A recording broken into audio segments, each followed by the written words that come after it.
You good? Get this. And go. Just say, do the thing. Do the thing. Say an intro or something. Do the roll, daddy. Why I always gotta do it? Make sure you talk loud too, because the last time I couldn't hear nothing you said, but that might have been my fault when I edited it. I got a volume button. Yeah, and I'm gonna be blowing the eardrums out. All right.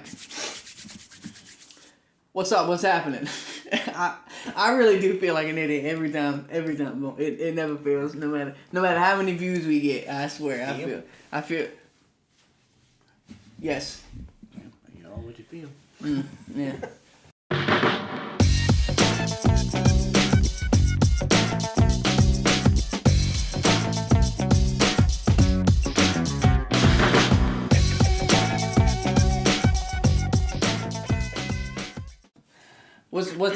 What's up, everybody? What's happening? Another week, another podcast episode in the books. So you know the drill. We got our news stories, and then for February, Black History Month segment, and then our theological question of the week, which I had to slap together real quick this morning. So that's what we got, and we'll go ahead and kick it off. First and foremost with some BlackFace, the bad kind. I mean, they're all bad, but you know what I mean. So, Sephora, which for those who have no idea what Sephora is a retail store that specializes in, you saw me doing that? Mom's gonna fuss at me if I'm over here stroking my face. Sephora is a retail store that specializes in makeup. They have over 500 stores in the United States. Well, this group of teenage white girls, you call them Karens. You know how you call packs of dogs and stuff. Yeah, you call them Karens. So this group of white teen girls, they walked into Sephora and they decided it would be a good idea to grab some of the really dark makeup and fill in their face. Needless to say, there were a couple people who did not find that funny as they did. One girl filmed them. They were accompanied by a chaperone. It only says one, so I'm assuming it was one of their moms. But they were filmed laughing and giggling, and they were making they were making fun of the whole situation. Well, now it's all over the internet, and these girls basically ruined their lives pretty much. The one teenage girl who was filming it said that it was genuinely so disturbing and disgusting. Not only were they giggling about it, but they were making animal noises too. So they found it very funny. Staff eventually told them to leave. They tried to inform the chaperone, and the chaperone just basically dismissed the staff. So they were told to leave, and Sephora issued a statement that they will not tolerate behavior like this. So, yeah, I see you got something that you want to add to that. Yeah.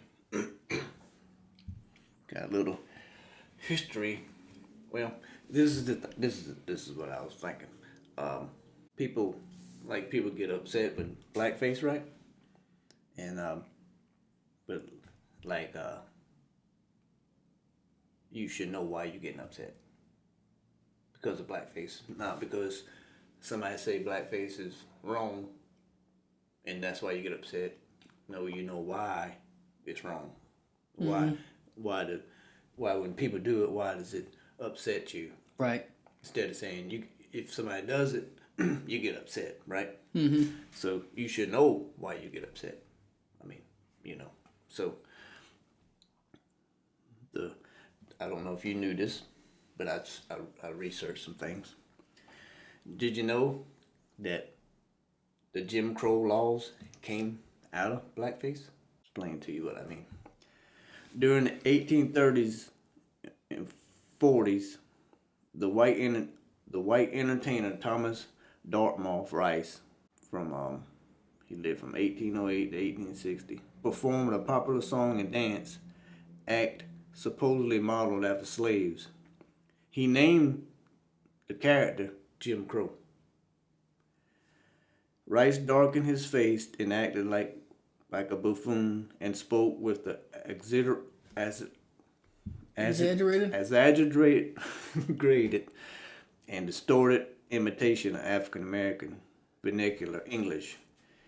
In his Jim Crow persona, he also sang deities such as Jim Crow.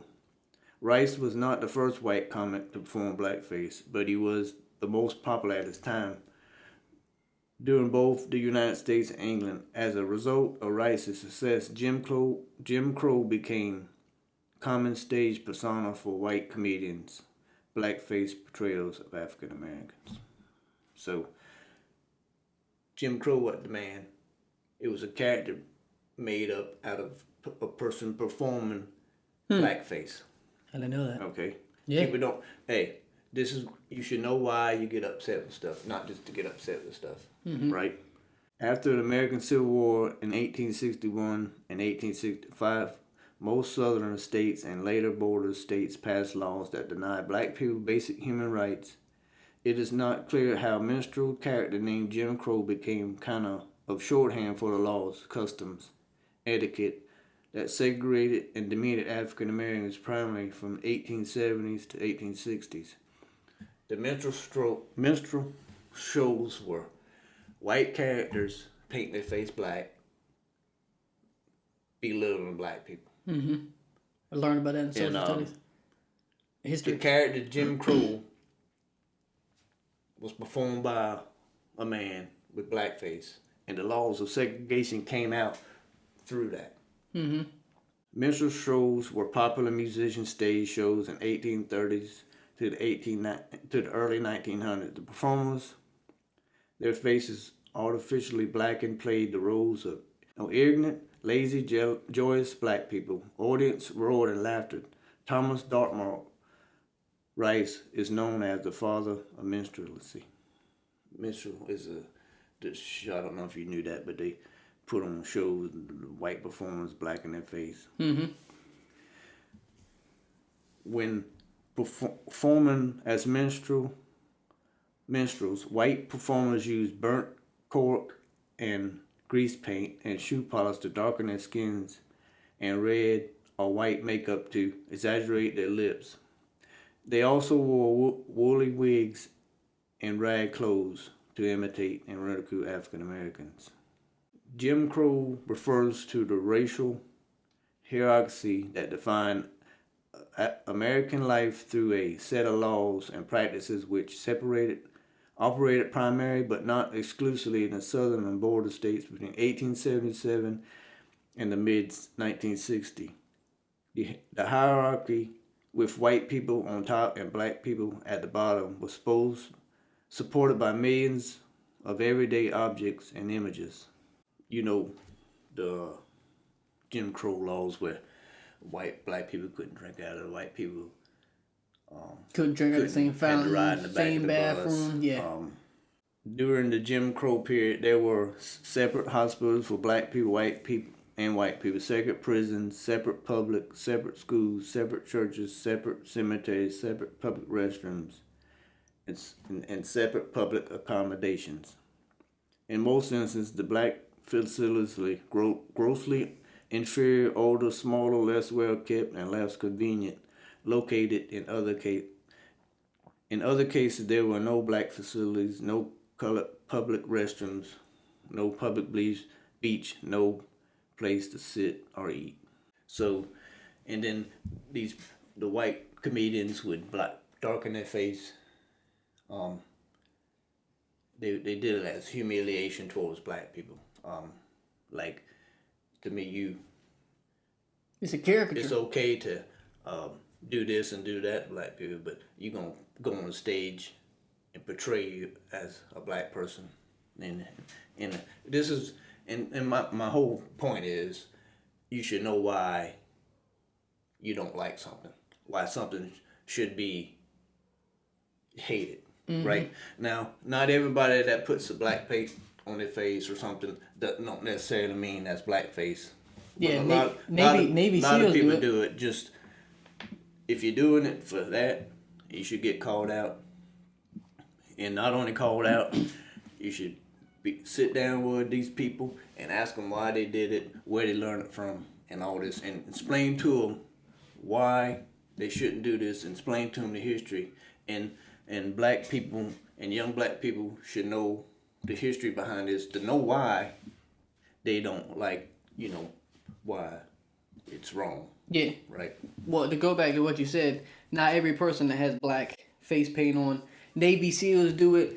People in special forces do it. That's a camouflage tactic. They even went after a little boy. I believe it was the Chiefs. He painted one half of his face red and one half of his face black. And this was just a little kid, and they tried to accuse him of blackface. But to be honest, really what it was is he was just a big football fan at the stadium with his family, and people tried to target him. So blowing stuff like that out of proportion is different, because what that does is it actually it takes away from the people like this who are genuinely doing blackface to purposely make fun of black individuals, which is wrong. Like, so these girls, they better hope their identities stay hidden, because if not, they ruin their chances with jobs. They ruin their chances with publicity. Their social medias are going to be blown up with just hateful people coming at them and stuff. So they really did not do themselves any favors at all. So they screwed up big time, and I'm sure they realize that now, after the fact. So yeah, I didn't even know that about the Jim Crow thing either. I didn't know where the name came from. It's very interesting though. So the next story is a little. It's kind of silly. It is silly, but it's not silly, because these are these people's jobs. But it's strange. So in Jasper, Alabama, there's a radio station. I should have wrote the name down on the radio station, but I didn't. So there's a radio station where they were having this lawn service come routinely, and they clean around the yard and stuff and everything. Well, the lead guy calls the manager of the station, whose name is Brett Elmore, and he goes, "Hey, we got a problem. Your 200-foot tall radio tower, it's gone. It's not here. There's wires all over the place. Somebody stole your radio tower."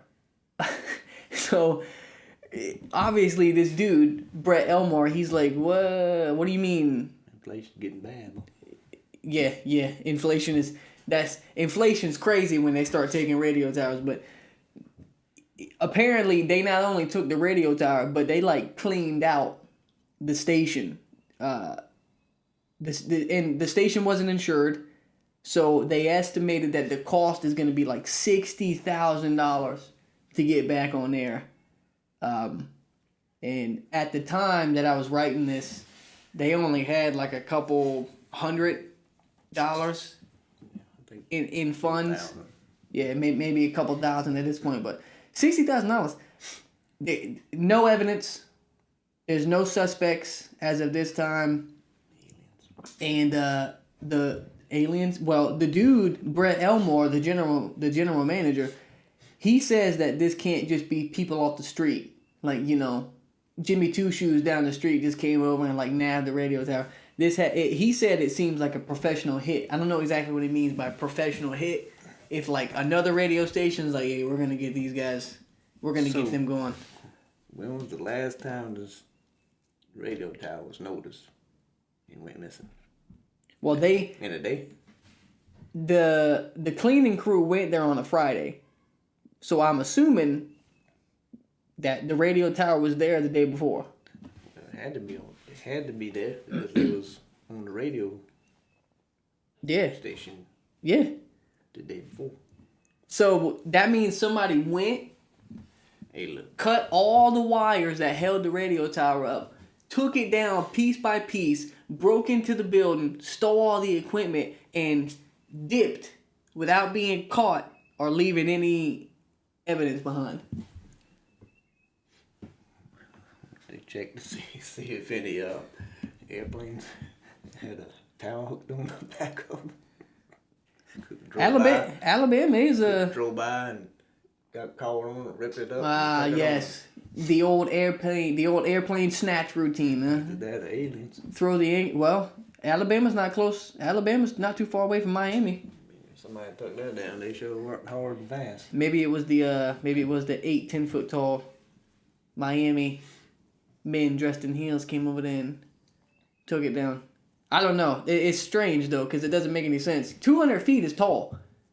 Like, do you know how big 200 feet is, right? That's not easy to take down piece by piece, and they cleaned them out. $60,000 is not cheap. That means they basically said they took everything. They wiped out the studio. So, yeah, unfortunately for them, that means that they can't go on the radio and do their job.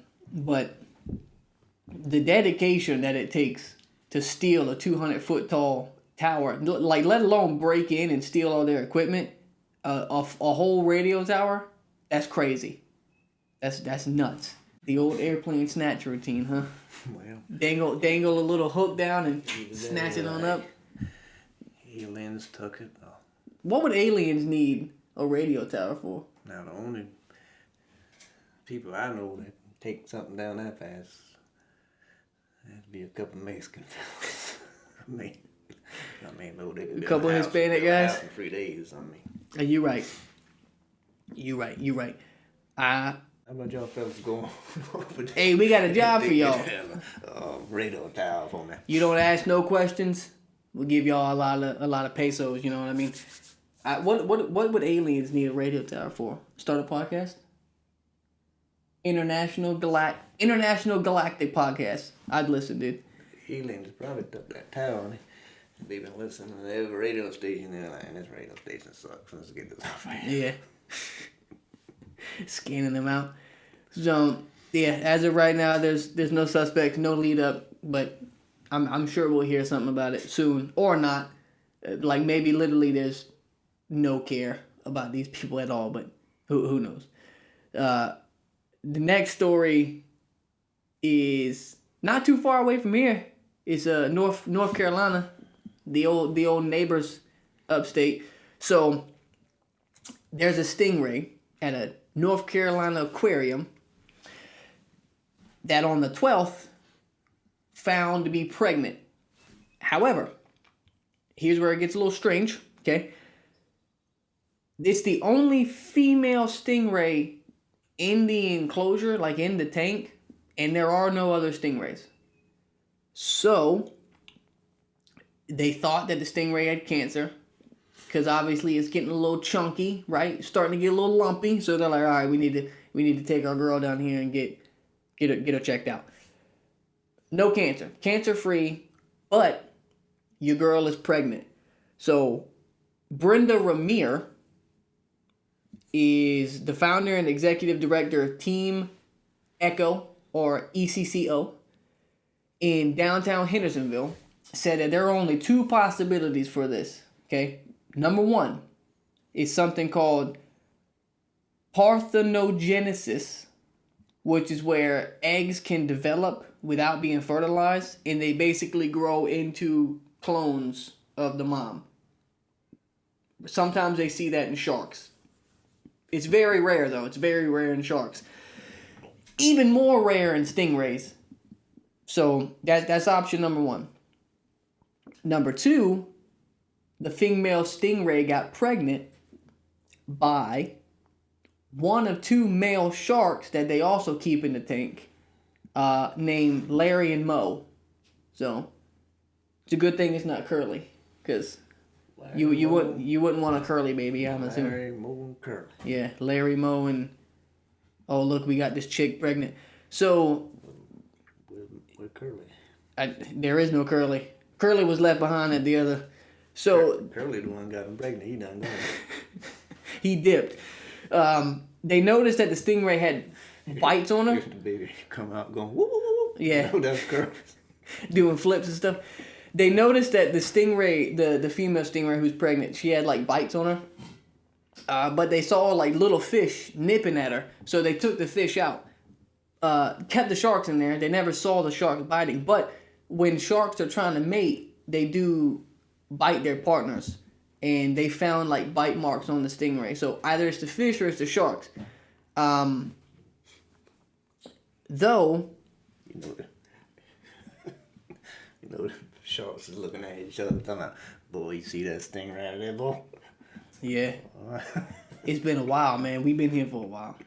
You want to rock, paper, scissors over it? At least Curly's not here. He would have been done got it. Curly's, he done gone. Hey, It's on y'all too. Curly was taking 0 chances.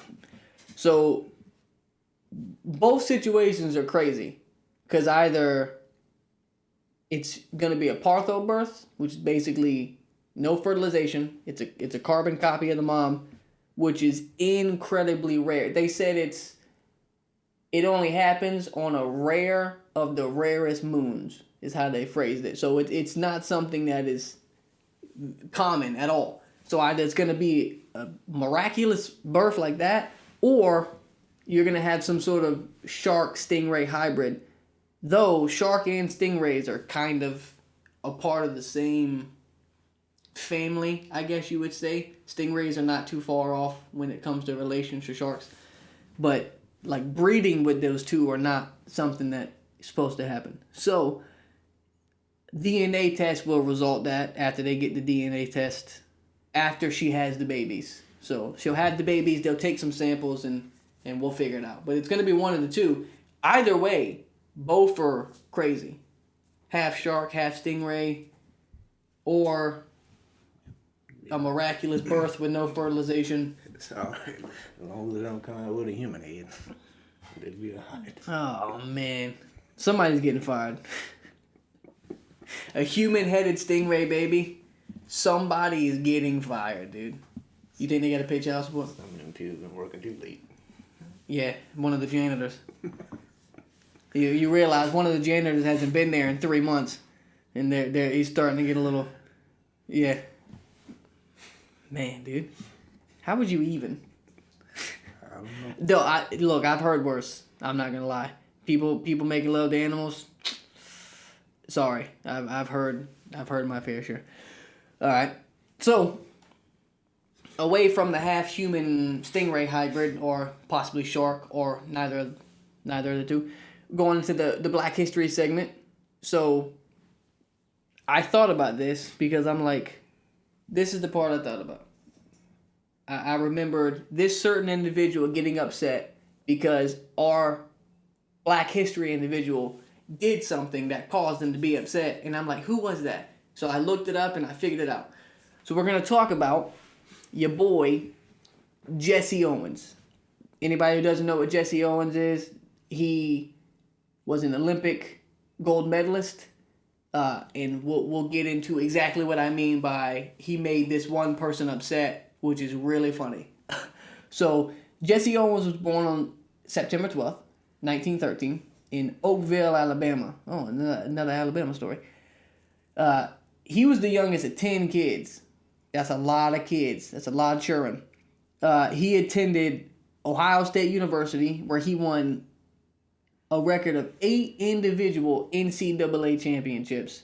4 in 1935 and 4 in 1936. So, on May 25th, 1935, he set 4 world records in athletics. He tied the current world record for the 100-yard dash in 9.4 seconds.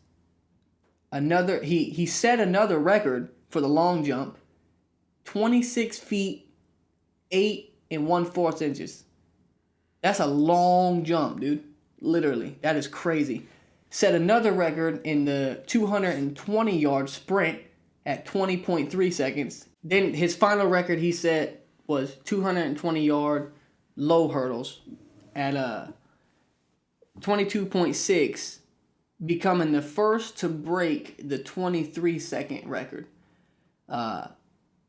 Again, 26 feet, long jump. Dude, I can't jump 5 feet. Like, I got those straight up white boy genes. He got all the athletic genes. He didn't pass down the dark skin, the dark hair, the overachieving athletic. He just passed down the big brain, and that's about as lucky as I got. So, 2005, the University of Central Florida professor of sports history Richard C. Crapu, I think that's how you say his name, Crapu, it's like French, chose these wins that Jesse Owens did, the 4 records, as the most impressive athletic achievement since 1815. And I tried to look up what happened in 1815, but I couldn't find exactly what it was. But he says that day Jesse Owens set those 4 records is the most impressive athletic achievement since 1815. Along with Jesse Owens, along with the United States teammates, sailed to Germany, which at the time was occupied by your boy Hitler, right, the Nazis, to take place in the Summer Olympics in Berlin. And just so you know, Hitler's the one that he made upset, but I'll tell you because it's funny to me. So it was during these summer games on August 3rd, he won the 100-meter dash. That's 1 gold medal. August 4th, he won the long jump. That's his 2nd gold medal. August 5th, he won the 200-meter sprint, 3rd gold medal. And then August 9th, he won his 4th gold medal with the 4 times 100-meter sprint. So I guess you do the 100-meter sprint 4 times is what that was. During the 4th medal, he was teamed up with Ralph Medkoff, who then Jesse Owens and Ralph Medkoff, they were teamed up with a man named Frank Metcalf. They were teamed up with a fella named Foy Draper and Frank Wyckoff. That's his name. I thought it was Wyckoff just by the way it was, but it's Wyckoff. That's a really unfortunate name. They set the world record for 39.8 seconds in that event. That's fast, bro. That's crazy fast. Owens, this is the part that I found funny.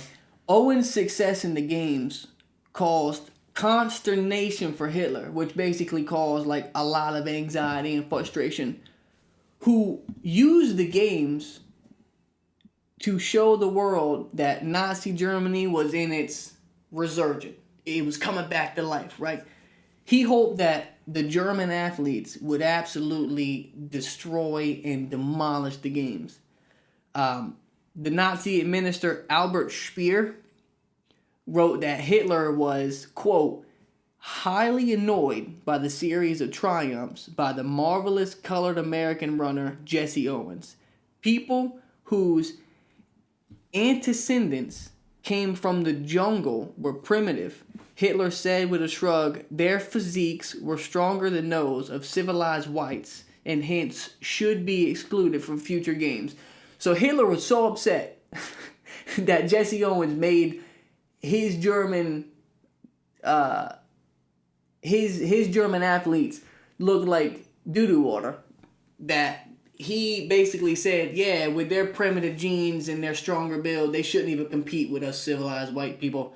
Hitler was like super upset, which is really, really funny to me because it just goes to show that Hitler's an idiot.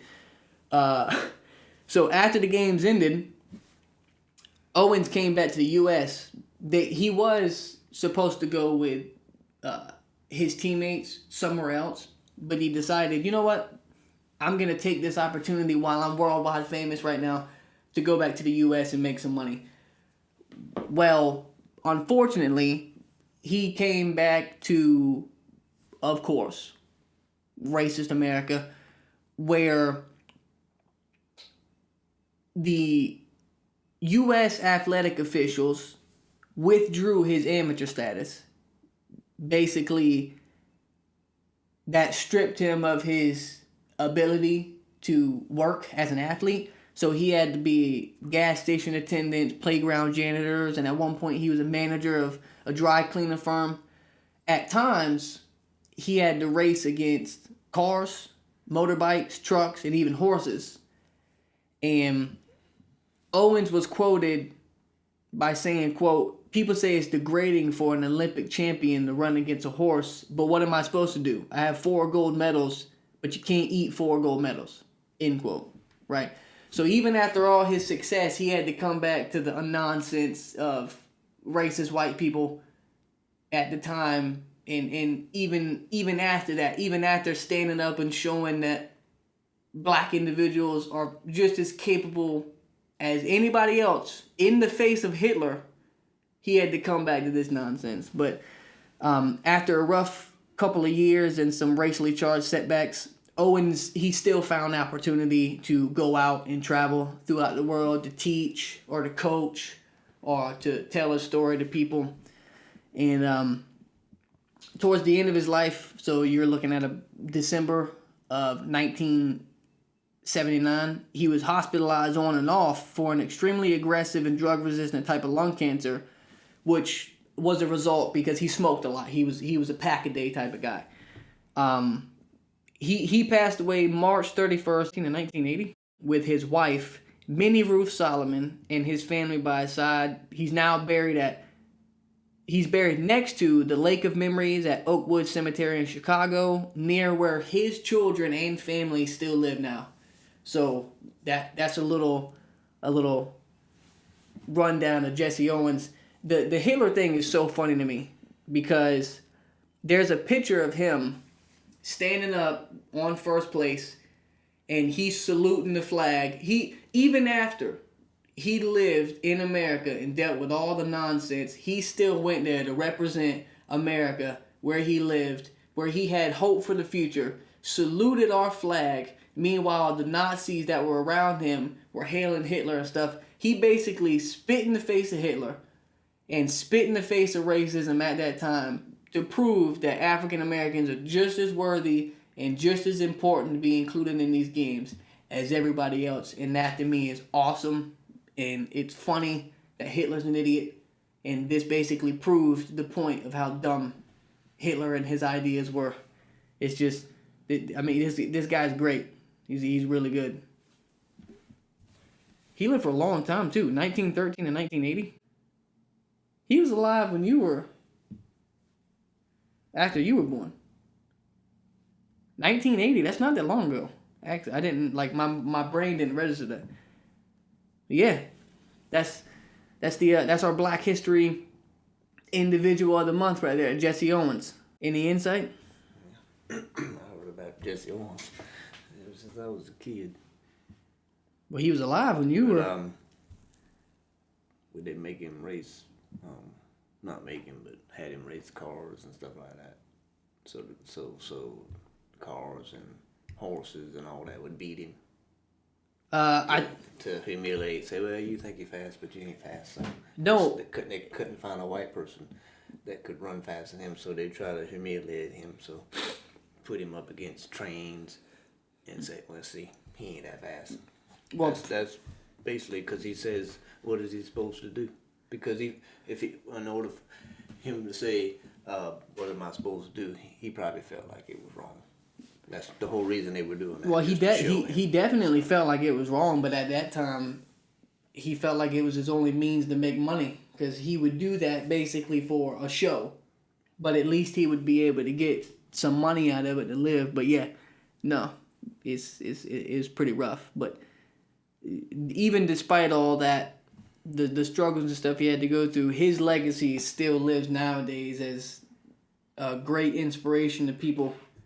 And the thing with the Hitler, that's what I remember. Because I'm like, there was an individual, I know there was, who basically stood up in the face of Hitler and defied him. And it was, not thinking about it, and I look it up, and Jesse Owens, so you just type it in on Google, and Jesse Owens is the one that popped up. I'm like, there you go. That's who it is. I remember now. So, yeah, man, great guy, great legacy. Still talked about nowadays. Still very big in the sports area. That's my boy right there. Moving on to the theological question of the week, which admittedly was a very, very last minute thing.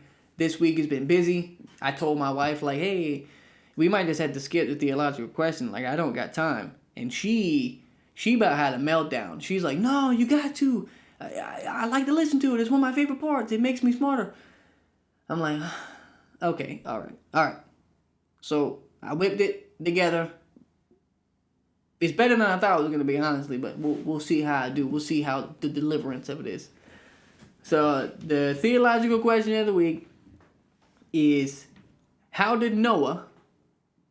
It's Noah this time. I think last time I said Moses. How did Noah fit all the animals on the ark? So let me give you my short answer. Yes, yeah. Go ahead. This one, because they were babies. I think all the animals were babies. That does play a part. So that's my short answer. All right, Dad's official answer, write it in stone. They were all babies, which technically isn't wrong. If we want to figure out how, if it's even possible for Noah to fit all the animals into the ark, because a lot of atheists or agnostics or even some Christians who don't necessarily hold to the flood story, they'll claim that there are millions and millions and millions of species on the planet just today. So how could you possibly fit all those? Well, let's break it down here. First, we need to know how big the ark was. And according to the Bible, it was 300 cubits long by 50 cubits wide by 30 cubits high.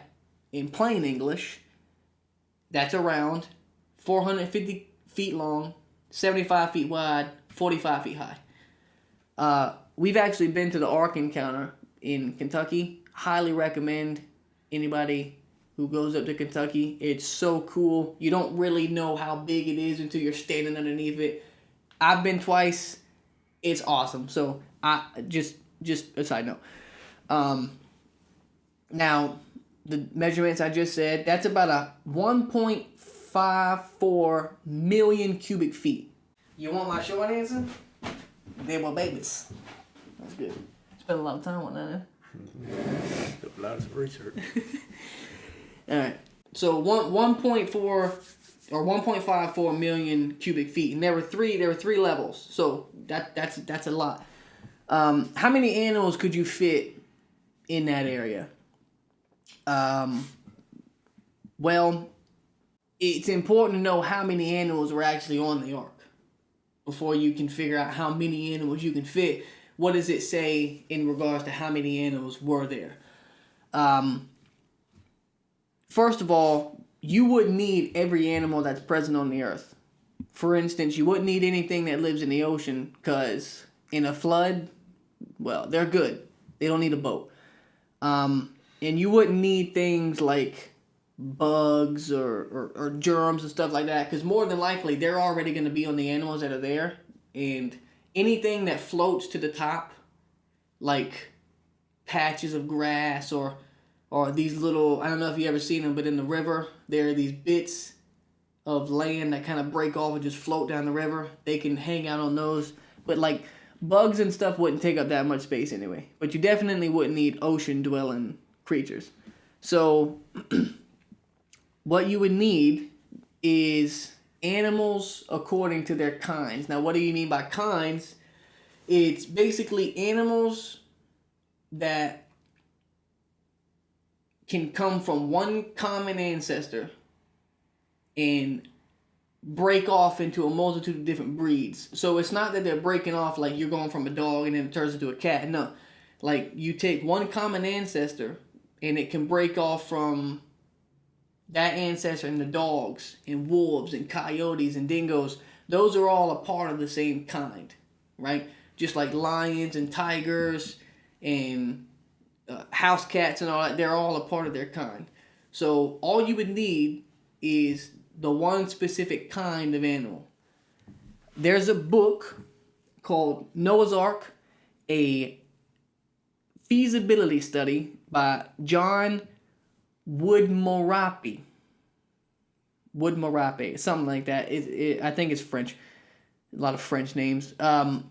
He basically concluded that if you were to take animals according to their kind, and if you want to inflate that number, in the Bible, Genesis chapter 7, verses 2 to 3, it talks about taking 7 of 7.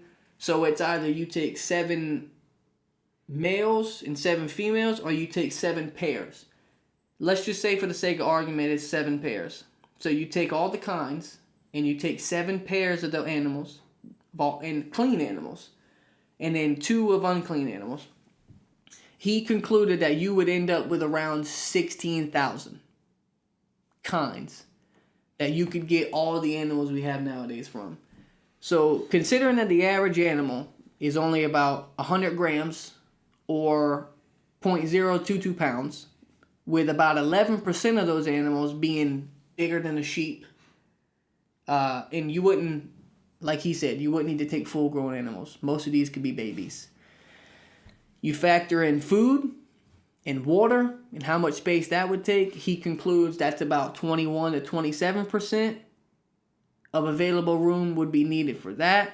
And when it comes to water, if it rained, you could collect water that way. So you might not even need as much water as you think. All the kinds with the 16,000, the food and the water, would only take up 2 of the 3 levels of the ark. So you still have 1 whole level for Noah or anything else that needed to be up here, him and his family, whatever. And as far as stuff like pooping, right, animals got to poop, you can actually put down bedding, and they do this sometimes in farms. You would need to take some bedding up for over a year. So, and that doesn't even disqualify that maybe they had channels where the poop flowed out into the ocean. They explain stuff like that on the Ark Encounter. Interestingly enough, there was a study that was done by 4 physics graduate students at the University of Leicester, where they wanted to test whether or not the Ark was an actual possibility to float. So this wasn't like a Christian study. They basically were just tasked to pick whatever topic they wanted to talk about and see if it was plausible. So they picked that. And what they did was... What? Just thinking. You can't just laugh randomly. You gotta say it. Spit it out. It's crazy folks we laugh. Huh? It's crazy folks laugh every now and again. You're right. No, I get it. First, when it comes to knowing if the ark is gonna float or not, he's breaking down over here. They had to figure out how much. So a boat, in order for a boat to float, the boat has to exert the same amount of force onto the ocean that the water weighs in when it's being dispersed. If not, then the boat is gonna capsize on itself. It's basically the more dense something is, the more it's gonna sink. So they tested to see if the dimensions and the type of wood that were described in the Bible was actually gonna be able to float. So what they did was they calculated the amount of force that the ark would displace in the water. Then they tested the volume of the water that was displaced in seawater, and they found the total mass, and then they subtracted the mass of the empty ark. It's a lot of complicated science, and they found that the ark would be able to carry 50,540 kilograms, or in English, 111,421,627 pounds. That's how much it would be able to carry before it started sinking. Now, if you want to take the average size of a sheep, because like I said earlier, about 11% of the animals on the ark were just a little bigger than a sheep. If you want to take the average size of a sheep, it weighs 23.47 kilograms, or 51 pounds. The ark would be able to hold 2.15 million sheep. Now, earlier I said most of the animals only weighed 100 grams, right? 0.22 pounds, and only a little bit were over a sheep. That thing could, according to their calculations, it could hold 2.15 million sheep. That's a lot of sheep. So That's way more than the 16,000 that this fella in his book brought up earlier. So the students concluded by saying, we're not proving that it actually happened. We're just saying that the concept of it is possible. It actually could work. So that's a little, there's a lot to it. That's just like a short condensed version. If you want to look up more, I'd highly suggest looking it up. It's very interesting stuff. But even students who are secular, who don't even believe in this stuff, would argue that it is possible, and it is possible to get every animal according to its kind on a boat that would then, in a couple thousand years, continue to have offspring that would slightly mutate and not turn into different species, just adapt to their situation and become different breeds. Like you have Great Danes and Shih Tzus and Chihuahuas and Rottweilers. They would slowly mutate and change over time. So it's not at all inconceivable to think that that's a possibility. So dinosaurs got the short end of the stick on this one. Well, to me, I believe that dinosaurs were on the ark. But a majority of the animals that are here nowadays, Could you imagine dinosaurs here today? Oh my gosh, dude. They'd be your pets, and they'd be like, what kind you got? I got me one of those short-armed T-Rex. Yeah. My dad just got me a velociraptor, man, for my birthday. He ate my neighbor. No, we got enough to worry about. Between inflation, the president falling over thin air, all the wars going on, the last thing I want is to have to deal with dinosaurs roaming around. No, because knowing my luck, Caleb would go check the mail and I'd look outside and she'd be getting chased by something. Now I gotta go out there with a gun and try to kill a woolly mammoth. Those aren't technically dinosaurs. I don't know. Whatever. There's your little condensed.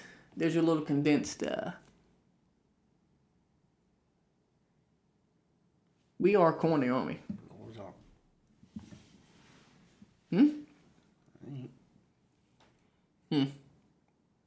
What about Noah's Ark? It's not Moses' Ark, by the way. That's a different story. that's a different ark. Yes. Notice the man's got a book on the ark that's got wood in his name. Yeah. John Wood Marapi. Yeah. Noah's Ark. A feasibility study. I should read that. I have so many books I need to read. I just bought a book not too long ago. Haven't even cracked it open. I bought a book like 2 years ago. I'm not even done with it. I have no time. No time to read. It's rough out there. It's hard out here for a young lad. That's it? Something like that. That's all? We wrapping it up? Spit some bars real quick. You got it. You've been thinking. Trust me, I know. I've seen your notebooks. I'm good. All right, jeez. Relax. Take it easy. All right. That's it. That's all. Man, we got to reevaluate something. We got to reevaluate our tactics here. You. Come here. Let's talk for a second. You gotta speak to us. You gotta give us some info. Are we doing good? Are we not doing good? Don't just watch the video. Comment. I see all the views. I'm the creator of the page. I can see how many people watch these videos. A lot of people. I see it. You need to give us some information here. Tell us if we're doing good. Tell us what you want to see. All right? It's just you and me right now talking. He's not even here. Let's work as a team. All right? I'm right here. All right? You give us some feedback. We want to know if we're doing good. Sometimes I feel corny. I don't know. Maybe I'm just not relaxed enough. Maybe I should really get into just start going crazy and acting wild. I guess we'll do like an actual outro now. All right. That's me, Scott, the brains, the mastermind behind this whole thing. the sidekick over here, the father man, Kevin, that's him. Thank you for watching. We really appreciate it. We really do. We're starting to get a lot of views on TikTok, which is pretty cool. A majority of our views are on Facebook. People really like the reels. So keep watching. Share it. Share it with all your friends. Anybody you want. Who cares? It's the Like It or Not podcast. Like it or not. But preferably like it. Just saying. Subscribe on YouTube. Share it. Like it. Leave a comment. And then we'll see you next time for hopefully a more... I don't know. Hopefully a more entertaining show next week. Who knows, dude? Next week, we will have a joke of the week. Okay?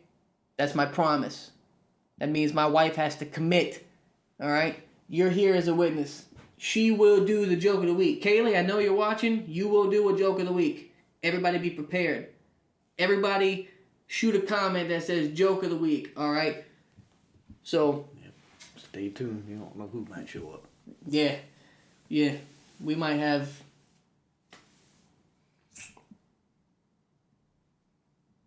I don't know. But, okay. We'll see you next week. Everybody enjoy. Do your outro. I'm already out. Have a good day. Okay.